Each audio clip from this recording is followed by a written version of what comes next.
Bonjour tout le monde, j'espère que vous allez bien en ce jour. Eh bien, j'espère que vous avez passé une bonne et joyeuse éclipse de pleine lune dernière et que les effets ne vous ont pas laissé trop éreintés, lassés, fatigués, bref, au bout du rouleau. Il faut savoir que là, bientôt, nous approchons l'équinoxe d'automne et qu'il y a déjà beaucoup d'énergie qui se mettent en place.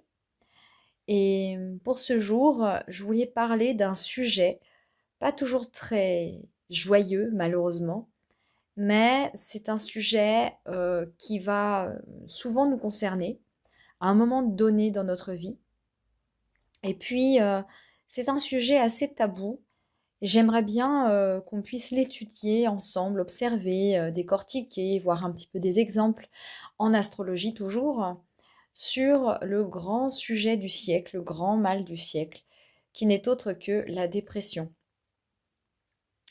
Alors la dépression, c'est pas chouette, c'est plutôt minable, c'est pas génial d'être en dépression. Ne faut pas confondre déprime et dépression.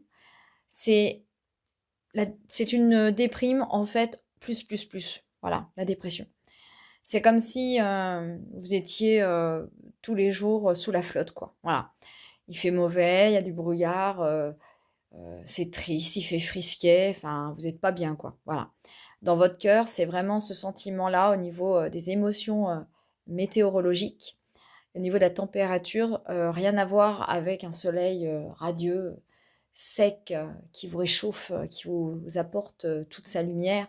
Là, il nous est demandé, lorsque nous sommes dans un terrain dépressif, de devoir lâcher, on va dire, des murailles qui sont souvent voilà, dans notre inconscient, euh, qui sont souvent issus de chocs, de deuil. Et en fonction de sa nature profonde, vous allez avoir des personnes qui vont réagir complètement différemment, tandis que d'autres vont, par exemple, se remettre assez vite. Voyez. Euh, donc, en fait, aujourd'hui, ce qui m'intéresse, c'est vraiment de l'aborder astrologiquement, regarder dans quel signe on peut avoir une, on va dire, une prédisposition à ce type de pathologie. Il faut savoir que c'est une pathologie mentale. La santé mentale, aujourd'hui, heureusement, on en parle un peu plus. On démystifie tout ça. On commence à le rendre public avec des personnes qui parlent de la bipolarité, entre autres. De la dépression, il y a beaucoup de stars, entre autres, qui ont été victimes de ce type de fléau.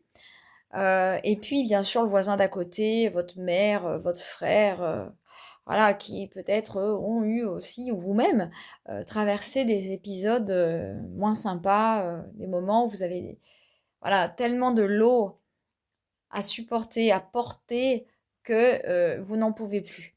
Et qu'il y a un moment donné, ça va faire quoi? Effet boule de neige, ça va partir et vous n'avez pas d'autre choix que de résister à cette envie de fuir.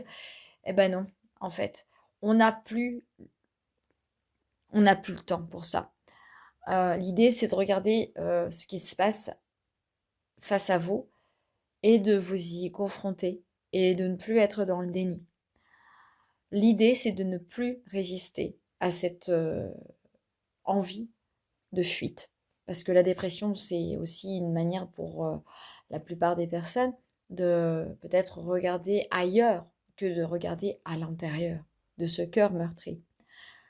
Alors, en évoquant la dépression, c'est vrai que dans nos sociétés occidentales, elle est souvent vue comme une tare, hein, dont il faudrait absolument se débarrasser. C'est un peu comme le cancer, vous voyez, quand vous avez quelqu'un qui a un cancer ou qui est malade, bah, souvent les personnes le vivent intérieurement seules, recluses, et pour pas perdre la face socialement, bah, elle va aborder une autre image. Et c'est vrai qu'on ne va pas imaginer forcément que cette personne est malade ou qu'elle vit des épreuves difficiles. C'est pas forcément gratifiant de se voir descendre au fin fond d'un puits et de n'en trouver jamais le fond finalement. Et la dépression, c'est un peu ce qui se passe, c'est un peu ce qui nous est demandé. Et puis, on est gêné en fait, quoi dire? Quoi faire face à ça? On veut pas entendre ça. On n'a pas envie parce qu'on a peur que ça déteigne sur nous, on a peur que ça nous arrive. Donc évidemment, vous avez probablement entendu parler de ce fléau, de ce mal du siècle, une pathologie, heu, finalement, qu'on va cacher derrière le burn-out. C'est quand même plus sympa de dire burn-out que dépression. Finalement, c'est la même chose. Faut pas se leurrer. Soyons honnêtes. Le burn-out, c'est un mot anglais composé et ça veut dire tout mettre en dehors de. Donc c'est comme s'il y avait, quelque part un lâcher, une révolution intérieure qui évoque la crise. La crise existentielle, la rébellion, là où on n'a pas pu peut-être réagir à ce moment-là parce que il nous était impossible, on était voire incapable de réagir durant cette épreuve ou ces épreuves pour ceux qui ont moins de chance. Et parfois, t'as beau avoir un minimum de caractère, on est tous amenés à un moment dans sa vie à traverser des traumas, des tourments et avoir du mal à s'en sortir. On courbe les chines.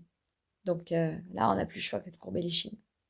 On a du mal au début à le faire, mais la vie nous amène à le faire. Voilà quoi. Donc, ce qu'il faut savoir aussi, c'est que, que ce soit en astrologie ou même de manière générale, ça peut nous atteindre à n'importe quel âge. On peut ressentir la chose de manière immédiate et c'est un gouffre, c'est un tsunami qui nous arrive. N'a même pas eu le temps de s'y préparer, ni on n'a même pas, enfin, on n'a même pas senti les prémices arriver. Ou sinon, ça se passe de manière sournoise, ce qui n'est pas forcément mieux. Parce qu'une fois qu'elle s'installe, eh bien, c'est trop tard pour réagir ou c'est la dernière chance de réagir. C'est vraiment le dernier avertissement avant l'effondrement, au niveau de ce qui peut se passer dans votre vie, en fait. Donc ça peut être un deuil, une perte d'un membre de votre famille. Ça peut être une perte d'emploi, c'est un deuil symbolique. Parce que quand on perd son emploi, on perd une identité sociétale, socio-professionnelle, l'image qu'on va renvoyer à ses collègues, à son patron, eh bien, elle est dévalorisée. Donc en perdant son travail, ou en nous enlevant ce travail parce qu'il n'est plus fait pour nous, eh bien, ça crée un déséquilibre. Et puis, il y a l'ennui qui vient s'installer. Et puis, il y a certainement la boulimie. Donc émotionnellement, on mange ses émotions, n'est-ce pas? Ou l'anorexie, peu importe. Voire le repli de soi. Il peut y avoir des tendances à vouloir boire de l'alcool. Quand il y a des crises comme ça, dépressifs. On est déprécié finalement. Donc, on se, on se dit qu'on vaut rien. On est bon à jeter à la poubelle. Quand on arrive à un certain âge, entre autres. Pour les femmes, c'est encore pire. Et puis, cette sensation, elle peut vraiment se dessiner et s'ancrer davantage. Parfois, on peut ressentir ces prémices 2 ans avant, notamment à l'âge de la quarantaine, entre autres, où nous revivons un déplacement de Neptune au natal qui va former un carré à lui-même. Pour peu que vous soyez neptunienne, que vous ayez voilà, l'ascendant ou le soleil proche de Neptune, on ne sait pas, ça peut arriver. Donc, du coup, c'est pas évident pour la personne qui va vivre cela ou la lune, parce que c'est un véritable tsunami et la personne, elle peut plus respirer. Elle est obligée de lâcher et donc d'aller dans les profondeurs, dans ce qui est de plus inconnu, dans ce qui est de plus mystique en elle et trouver les ressources. Essayer de résister, c'est se noyer finalement. Alors certains en ressortent grandis, vous voyez, par rapport aux épreuves, et puis vous en avez d'autres qui sombrent, qui restent comme ça dans cet état léthargique durant des années, voire des décennies. Et là, il y a la médicamentation, il y a l'aide psychologique, psychiatrique, et parfois ça ne suffit pas. Et la dépression, c'est relâcher la pression, se permettre de descendre dans cette partie obscure. Et puis, finalement, se cacher avec un burn-out, c'est aussi pour ne pas se leurrer et se nommer en se disant bah oui, en fait, j'en peux plus, je suis éreintée, je suis fatiguée, je suis sous l'eau. N'est-ce pas? Vous avez déjà entendu parler de cette image-là, d'être sous l'eau. Mais c'est surtout au risque de déprécier sa valeur. Ah, vous vous rendez compte? Si vous étiez là en train de vous regarder dans une glace et de vous dire, je suis en dépression. Alors qu'est-ce qui se passe? Il y a pas mal de planètes en fait qui vont entrer en compte. Les signes d'eau et les planètes qui sont associées entre autres. Vous avez bien sûr la Lune, hein, Vénus. Vous avez votre Soleil, bien sûr, qui rentre en compte, puisque c'est votre vitalité qui est attaquée, qui est touchée. La Lune Vénus, elle touche les émotions et les sentiments, l'amour-propre, les émotions de la petite enfance. Et puis, nous avons Neptune, ne pas l'oublier. C'est la planète des sacrifices, des épreuves. C'est la planète des mystiques. C'est la planète de la souffrance psychologique. Et bien sûr, propre au poisson, signe mutable, double, avec une énergie plutôt haut. Et puis, elle est exaltée en Sagittaire, donc il y a quand même aussi une volonté à idéaliser, à ne pas voir les choses en face. Donc, on essaye de brouiller les pistes et gagner du temps avec ces planètes. Donc, on ne veut pas voir ce qu'il y a devant notre nez. Et parfois, eh ben, on est bien obligé de le voir. Et puis, il peut y avoir aussi des éléments déclencheurs avec Mars et Uranus, parce que Mars, c'est quand même celui qui va appuyer sur le bouton pour démarrer les événements, pour actionner les événements. Et Uranus, ben, c'est souvent une planète qui, à la quarantaine, va faire péter un peu les boulons, quoi. C'est une planète qui revient à la moitié d'elle-même de son cycle, à peu près vers l'âge de allez, entre 42 43 ans, après le passage de Neptune, bien que Neptune repasse, puisqu'il rétrograde, à peu près dans ces eaux-là aussi, pour peu que vous n'ayez pas assez compris la leçon, durant l'année des 41, 42, etc. 43 ans même. Et Uranus en a pour au moins 3 ans à s'opposer à votre Uranus natal. Donc, vous voyez, il y a quand même aussi un effet nerveux du système nerveux qui arrive à son paroxysme et qui va à un moment donné permettre à l'autre de réagir vite en survie, en mode survie avec Mars, surtout s'il y a un aspect Uranus-Mars. Et que si en plus Mars est votre planète maîtresse de votre ascendant, de votre lune ou de votre soleil, donc c'est ou d'un angle, hein, etc. Mais c'est quand même important de voir comment ça se passe, comment ça s'organise au natal. Voilà.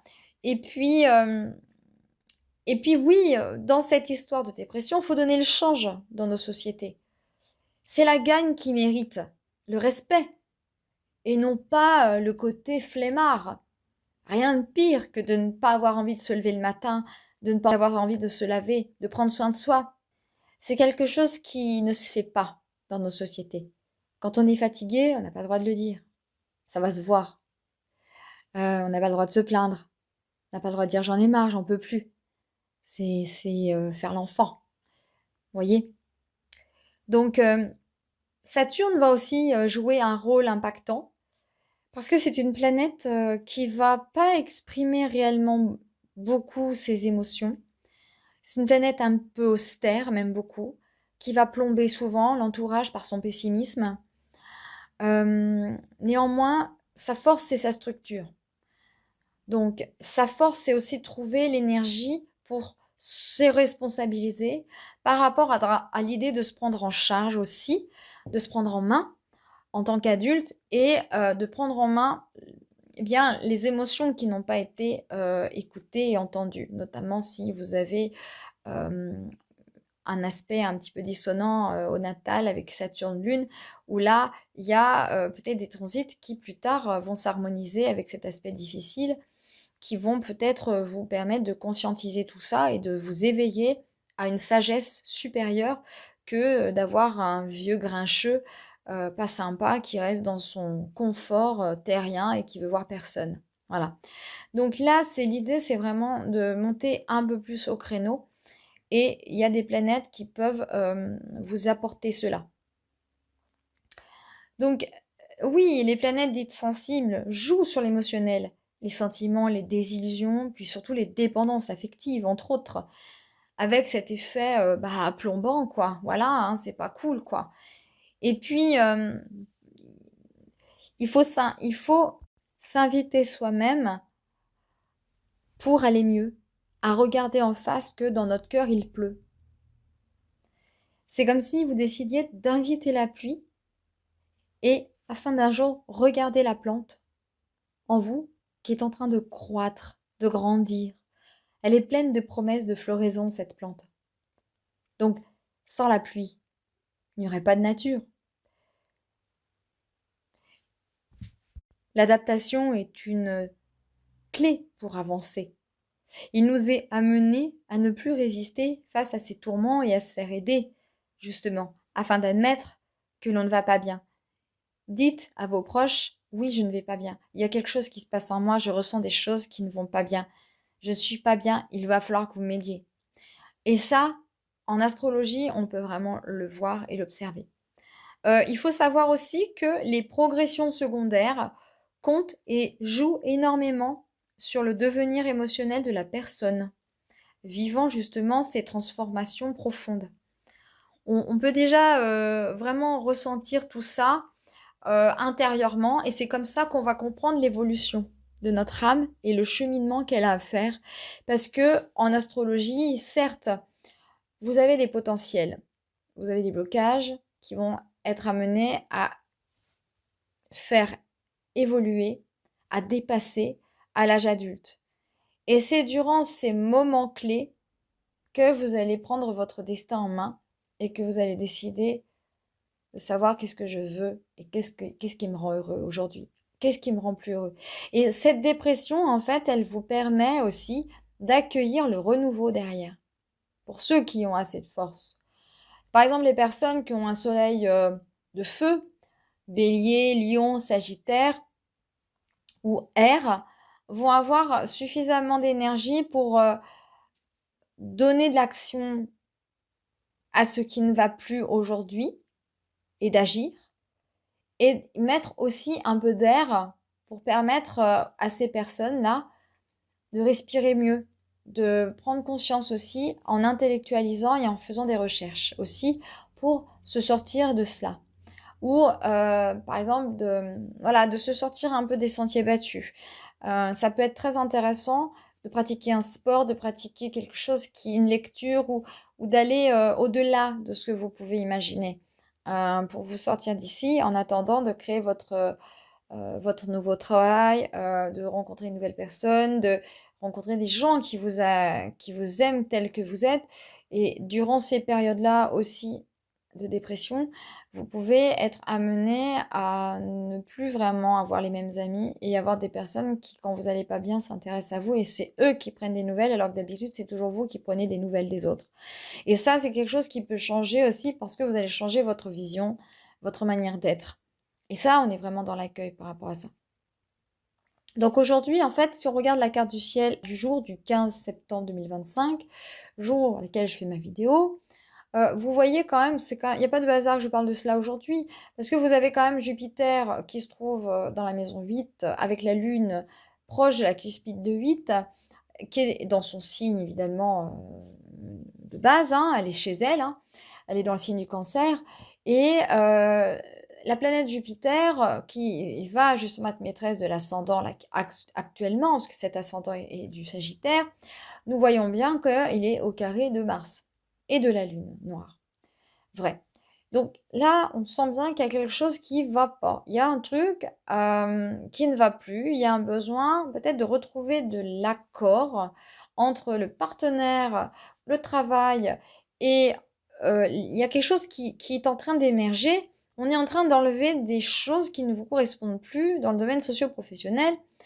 Et puis il y a des choses, qui sont pas très sympas, mais on vous amène à les voir. Alors évidemment, ça va être le débordement émotionnel parce que ça vient toucher des choses profondes qui datent d'il y a des années dans la famille, dans les sphères familiales, dans l'intragénérationnel, entre autres. Et il y a aussi des événements, des choses injustes qui ont pu arriver à vos ancêtres et que vous revivez, vous, de manière inconsciente, la même chose.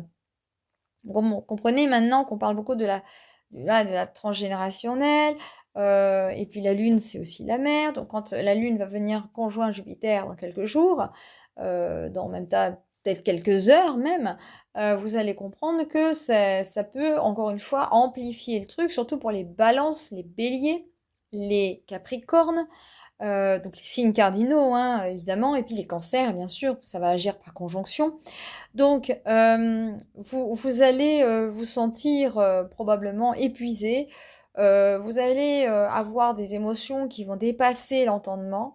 Et puis, avec Mars qui arrive à la fin de course de Mars Balance, qui va passer en Scorpion, qui sera, bien plus à l'aise du fait de son exaltation en Scorpion et qui montre, l'endurance et le combat, dans ce signe, justement, qui le correspond parfaitement. Vous allez, vous sentir peut-être un peu plus soulagé en ayant un Mars qui s'en va de la Balance, signe des partenaires, donc ça va peut-être s'affiner un peu plus aussi pour le peu que vous ayez eu des conflits avec votre partenaire. Voilà.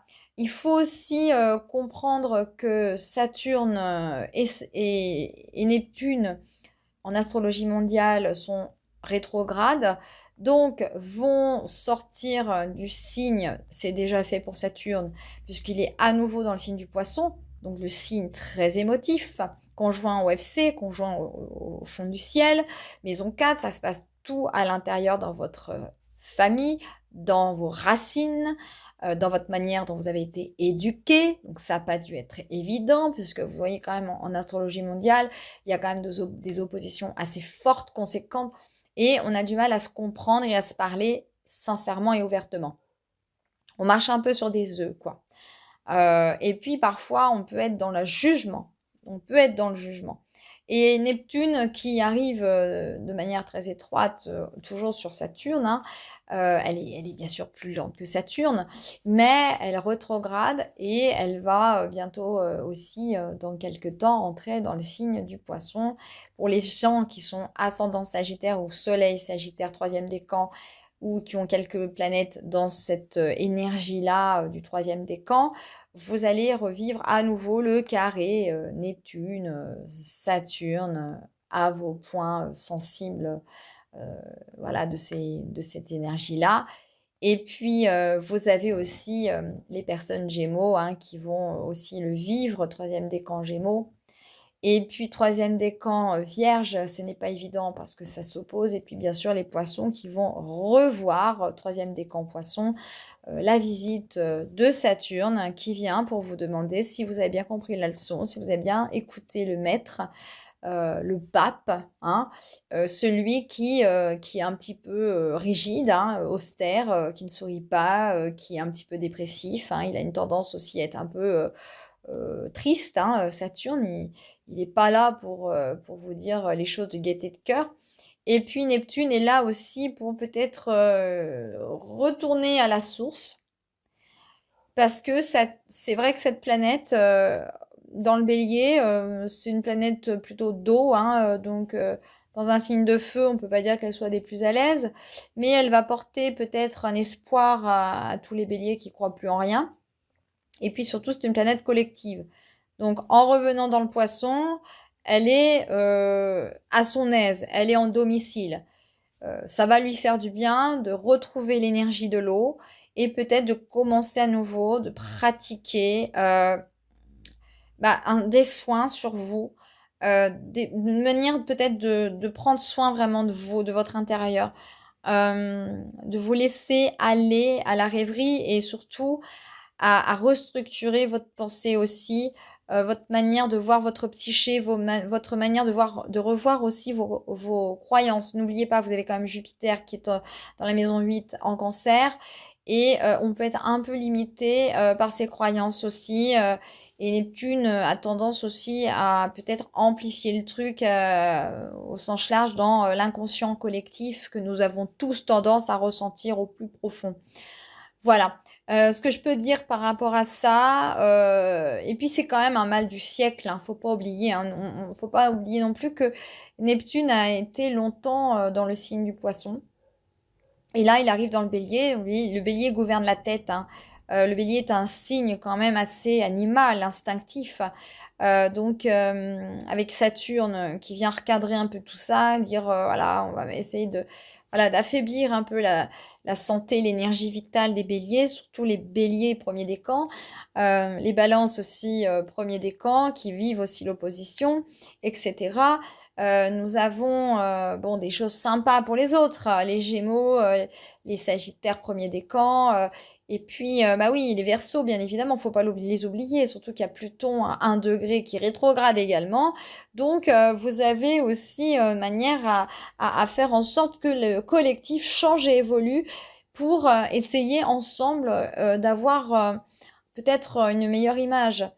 Alors moi, je voulais quand même regarder par rapport à cela, parce que c'est vrai que la dépression, ça fout quand même les boules, hein. C'est quand même pas non plus un sujet très évident, très facile, et pourtant ça arrive à tout le monde. Je pense que toutes les personnes qui entendront mon résumé spontané le comprendront et se sentiront à un moment donné dans leur vie concernés par la chose.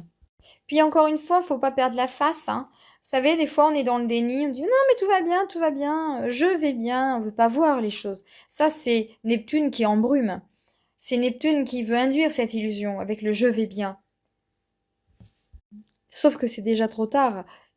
Neptune nous a déjà emberlicotés dans le filet. C'est là l'erreur.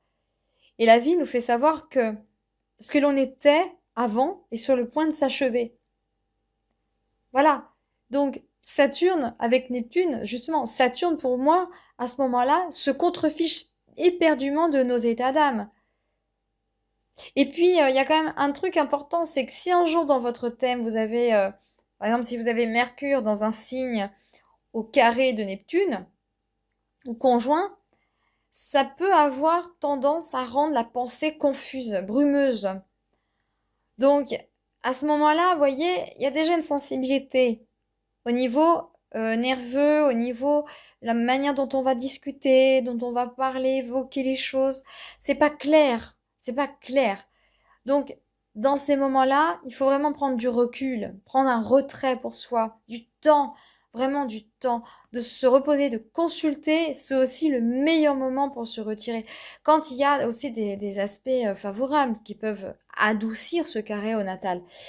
Donc voilà, je vais quand même vous évoquer trois célébrités. J'aime bien en fait aussi évoquer quand je fais des vidéos, trois célébrités, surtout sur un sujet comme la dépression, ce qui peut peut-être vous permettre de comprendre aussi ce qui va se jouer.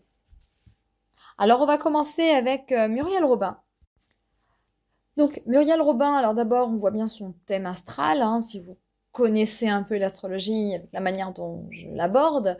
Vous voyez quand même, je vous avais parlé de la Lune, je vous avais évoqué Vénus, je vous avais évoqué Uranus, je vous ai évoqué Neptune. Donc là, on ne peut pas louper la chose.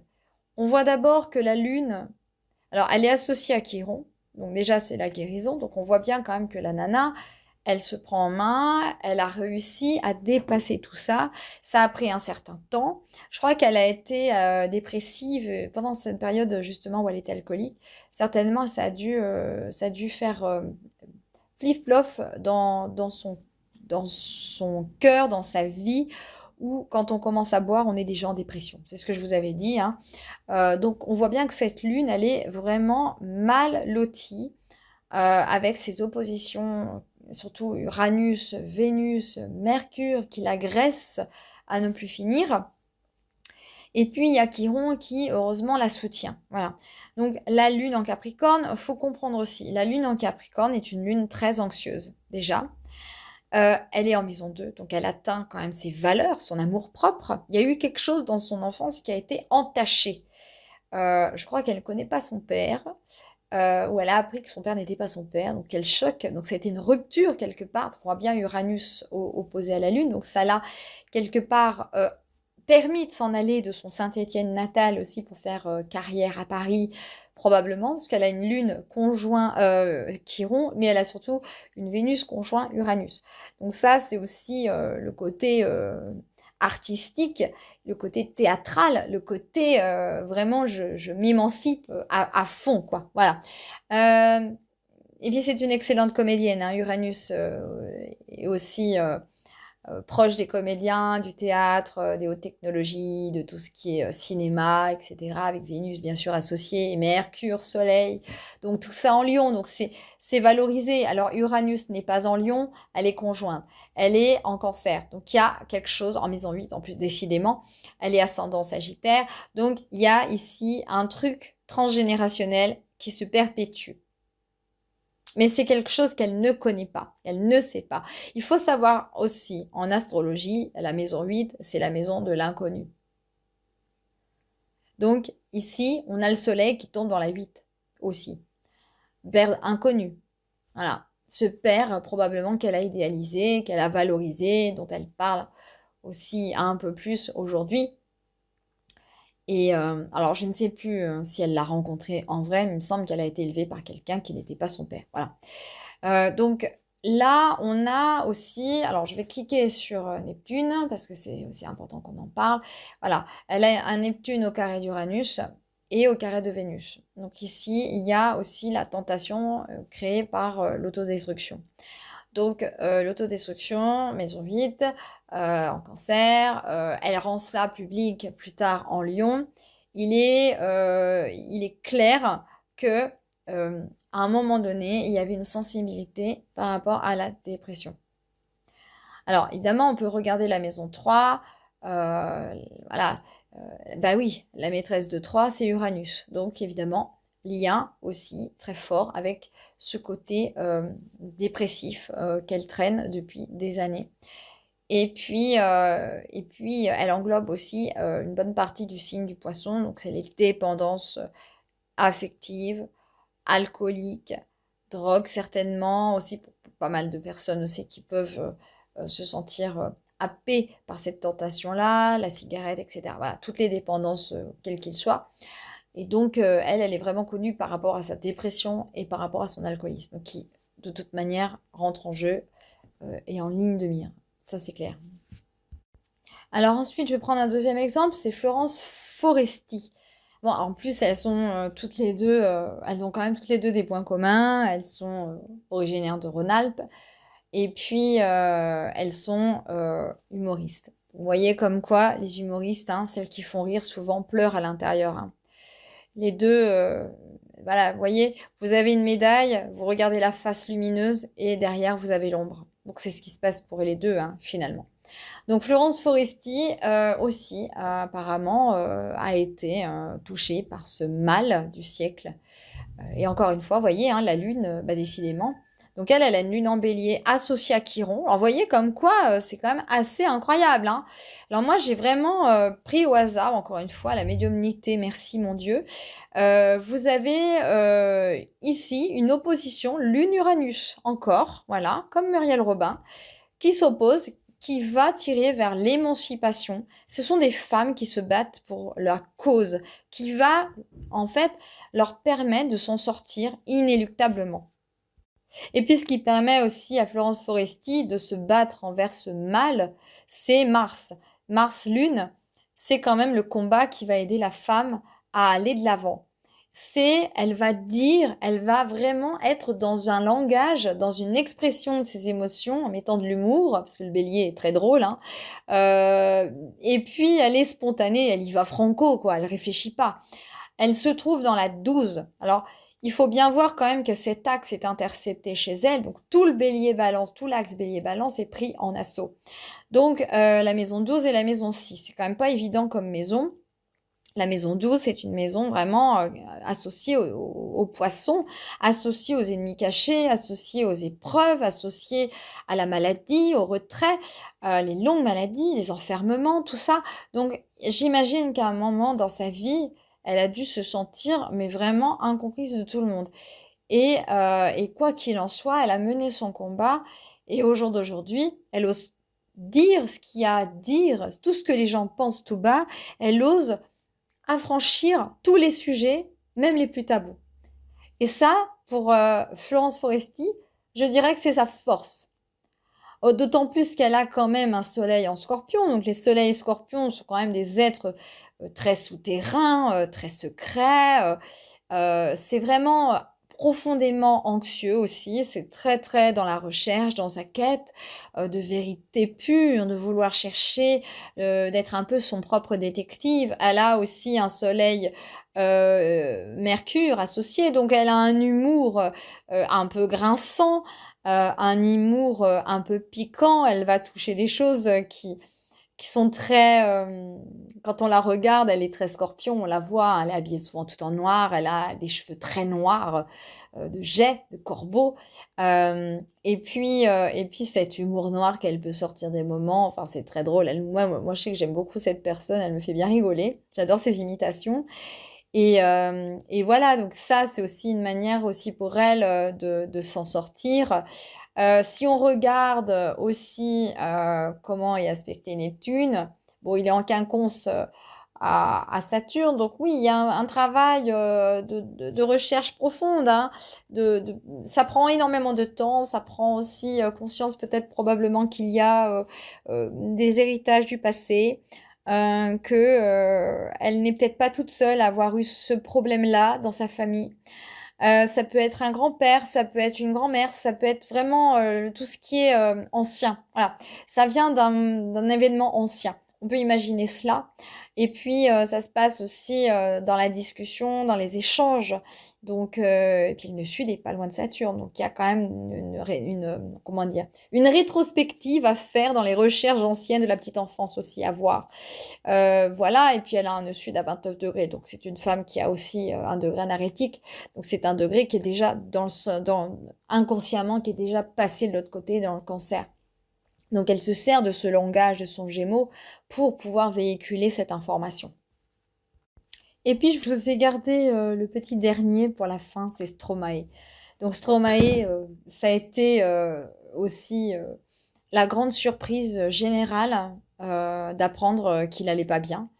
Je crois qu'il a été vraiment pendant longtemps aux abonnés absents en ce qui concerne la chanson. Et puis, bah, c'est une personne qui s'est révélée aussi humainement, qui n'a pas hésité à montrer aussi sa vulnérabilité. Et puis, ce qu'il sauve, c'est encore une fois l'écriture. Donc lui, il a aussi un soleil conjoint lune vraie, donc en poisson, donc on est aussi dans des signes d'eau. Sa lune s'oppose à l'ascendant et à Chiron, conjoint au descendant, donc maison 7, maison des partenaires, des contrats, etc., des autres. Donc évidemment, il est rendu populaire et aimé de tous. Il est d'origine étrangère. La lune se trouve vraiment dans un signe de feu, Sagittaire, mutable hein, quand même. Mutable, voilà. Il y a une notion à vouloir créer un sens dans sa vie et peut-être chercher des réponses dans la spiritualité. Alors moi, je ne le connais pas, mais il est possible qu'il ait pu s'instruire pour connaître un petit peu une porte de sortie et comprendre ce qui se passait. Euh, il y a chez lui aussi un axe, encore une fois, intercepté qui se trouve maison 12. Maison 12, l'axe 12-6. Donc c'est le taureau qui est intercepté chez lui avec quand même la lune, avec Vénus, pardon, avec Vénus qui est encadrée par les lunes moyennes et l'autre lune, la lune corrigée, et Mars. Donc on a tout cela en bélier, et on a Mercure bélier. Donc c'est quand même quelqu'un qui se bat, c'est quelqu'un qui a de l'énergie, c'est quelqu'un qui nerveusement doit être assez sensible. assez touché, assez intéressé par l'idée de son identité, de son existence, de ce qu'il a à faire dans sa vie, de ce qu'il a à transmettre. Et bien sûr que sa lune, encore une fois, l'invite à penser ses blessures avec l'ascendant qui s'oppose à cette lune.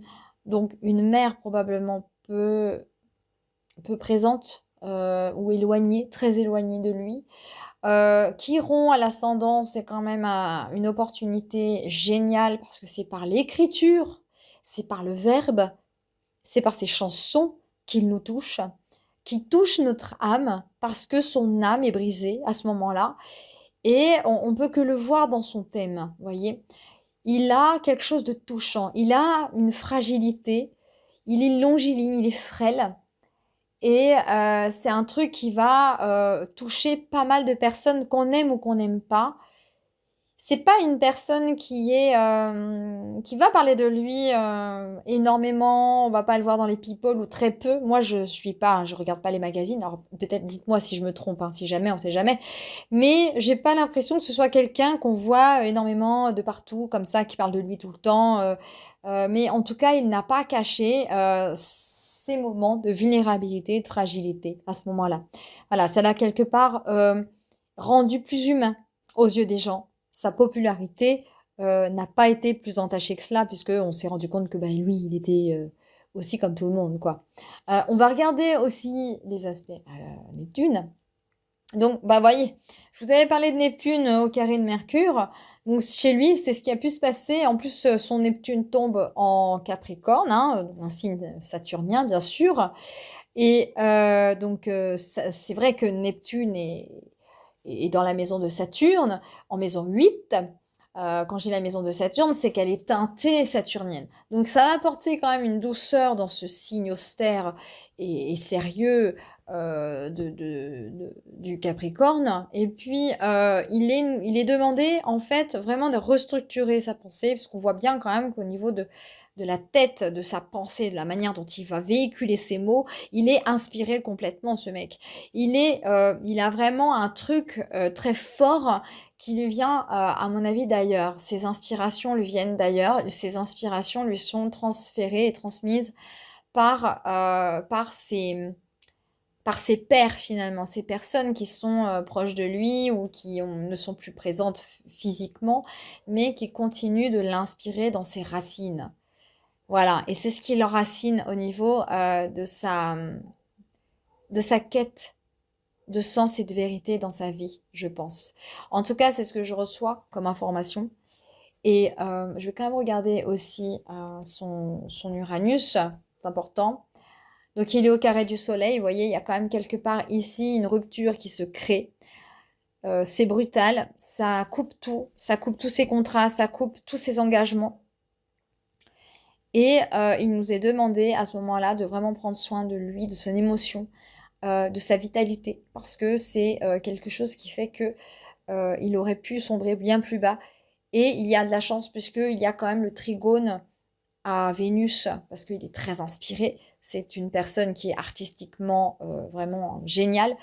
Et il y a aussi la licorne qui lui fait aussi le clin d'œil proche de Vénus.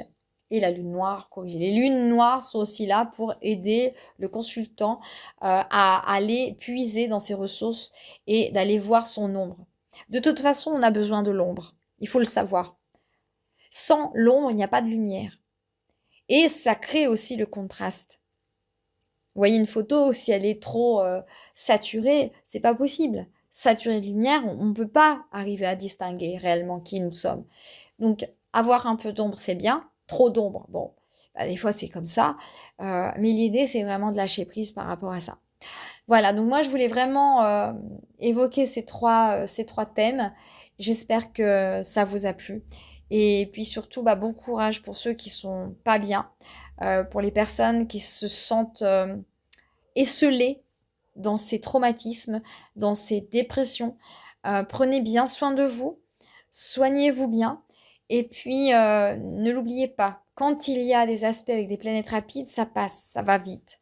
Quand il y a des aspects avec des planètes lentes, que ce soit votre maîtrise ou que ce soit toute autre chose dans votre vie qui vienne impacter ces transits, l'astrologie peut vous aider à prendre ce temps de la réflexion de ce qui se passe en vous. Et alors évidemment, quand je dis ça, ne soyez pas non plus aux aguets à regarder tous les jours vos transits, c'est pas ce que je dis.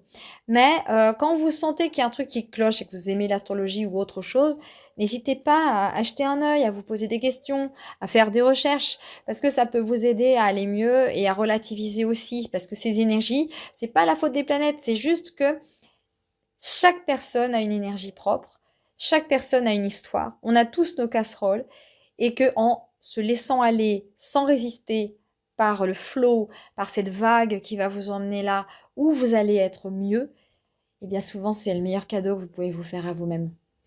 N'hésitez pas à vous abonner, n'hésitez pas à partager ma vidéo. En attendant, je vous remercie beaucoup pour l'écoute et je vous dis à très bientôt.